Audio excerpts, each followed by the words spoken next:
বিসমিল্লাহির রহমানির রহিম। প্রিয় দর্শক, আমাদের তানোর থানার পাঁচান্দর ইউনিয়ন, এটা পাঁচান্দর ইউনিয়নের শাহপুর গ্রামের একজন হতদরিদ্র গরিব মানুষ। ওনার যে প্রতিদিন যে ভাড়া মারা হয়, সে ভাড়া মারা গাড়ির নাম কি ভুটভুটি না? ভুটভুটি, এটা ইঞ্জিন চালিত, এই স্ট্যান্ড, ওটা আপনার তেল চালিত হয়, ডিজেল চালিত, তাই না? এই গাড়িটা উনি বাড়ির পাশে আরেক বাড়িতে রাখছিলেন, ওখান থেকে গাড়িটা চুরি হয়ে যায়। সে আমরা তার কিছু গল্প বা কাহিনী শুনবো। অতি সম্প্রতি কয়েকদিন আগে চুরি হয়েছে এটা। তো প্লিজ কীভাবে চুরি হলো বলতে পারবেন আপনি? 6 তারিখে আপনার গত ঈদের 6 তারিখে ঈদের 6 তারিখে, মানে ঈদ হওয়ার আগে নাকি? আগের দিনে। আচ্ছা, বলেন। বাসায় বাসায় যাওয়ার পরে বাসা থেকে সকাল 7টা, শুক্রবার, শুক্রবারে 7টার সময় এসে যদি দেখি গাড়ি ওই জায়গায় নাই। গাড়ি নাই? ওই শুক্রবারের দিন ঘটনাটা। গাড়ি কোনো রং ছিল কিরকম? গাড়ির রং ছিল বডি, আর সামনের ডিজাইনটা মানে ছাদ ছিল না, খোলামেলা। আপনার স্টারিং গাড়ি কি খ্যাট বেশি ধোয় না কি? ওটা খ্যাট ধোয়ানা বা বড় মালটাল বা এসে এগুলো 30-35 বস্তা করে ধান ধোয়ানা, গাছের ডাল ধোয়ানা, তারপর আপনার ওই খড় ধোয়ানা, এগুলা হলো গাড়ি, স্টারিং গাড়ি, ভালো গাড়ি। তো গাড়ির দাম অনুমানিক 1,20,000 বা 1.5 লাখ এরকম, তাই না? 1 লাখ। এই গাড়িটা চুরি হলো আজকে কত তারিখ? 17 তারিখ, 18 তারিখে আজকে। তাহলে ওটা কত তারিখ ছিল অনুমানিক? এটা 6 তারিখে চুরি হয়েছে। তাহলে 12 দিন আগে মোটামুটি 12 দিন আগে গাড়িটি চুরি হয়েছে আমাদের তানোর উপজেলার তানোর থানার পাঁচান্দর ইউনিয়নের শাহপুর গ্রামের। বড় ভাই, আপনার নাম কি? মোহাম্মদ মুকুল। আপনার পিতার নাম?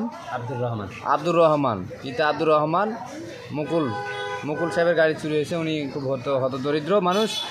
উনি পরিবারে খুব অবস্থা খারাপ, কিভাবে চলবে, গাড়ি ভাড়া মেরা চালাতেন, উনি দিন চালাতেন, এখন খুব অবস্থা খারাপ, কি করবেন উনি দিশা পাচ্ছে না। বাড়ির টেনশান, মাথায় হাত। ওনার তো মাথা নষ্ট হওয়ার মতো ভাব। প্রতিদিন দিনে রোজগার করতে হচ্ছে, রোজগারের পথ বন্ধ হয়ে গেল। এখন কীভাবে চলবে?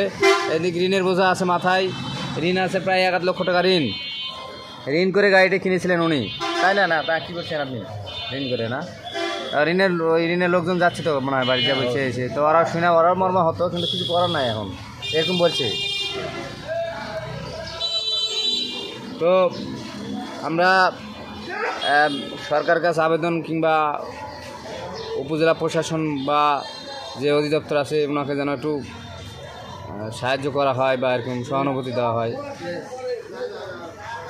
দয়া করে আপনারা এগিয়ে আসবেন এবং গাড়ি যে চুরি হয়েছে আপনারা যদি শনাক্ত করতে পারেন এই গাড়ির, তো অতি অবিলম্বে আপনারা যোগাযোগ করবেন এই মুকুল ভাইয়ের সাথে।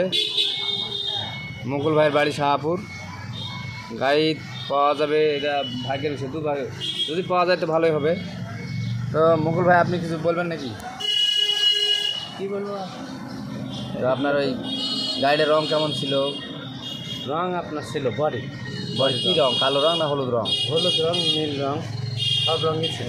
রং করা ছিল। আর রাত অনুমানিক 12টা 1টাতে শুরু হয়েছে। 1টা 1:30 শুরু হয়েছে। আপনারা যদি গাড়ির সন্ধানটা পেয়ে থাকেন তবে অবশ্যই ওনাকে একটু জানায়েন। গরিব মানুষ, গাড়িটা যদি পায় তো ভালো হবে এরকম। তো কিয়াস, তোমার এলাকা তানোর উপজেলা, তুমি কিছু বলবা নাকি? একটু প্লিজ বলো। আসো, কাছে আসো। আচ্ছা, আপনারা দয়া করে দেখবেন। আর উপজেলা প্রশাসনের কাছে অনুরোধ যে আপনারা এই গরিব মানুষের পাশে দাঁড়ান এবং এনার পাশে দাঁড়ান। কিছু আর্থিক সংকটের মধ্যে আছে, ওনাকে সাহায্য করার জন্য আপনারা এগিয়ে আসুন, এটাই আর কি। প্রিয় দর্শক, আমরা ভাইয়ের বক্তব্য শুনলাম। ভাই কথা বলতে পারছে না, মানে খুব মর্মাহত, টেনশনে আছেন, আবেগপ্লুত হয়ে গেছেন। আচ্ছা, আসসালামু আলাইকুম। আপনি বলুন। আসসালামু আলাইকুম। আচ্ছা, থ্যাংক ইউ।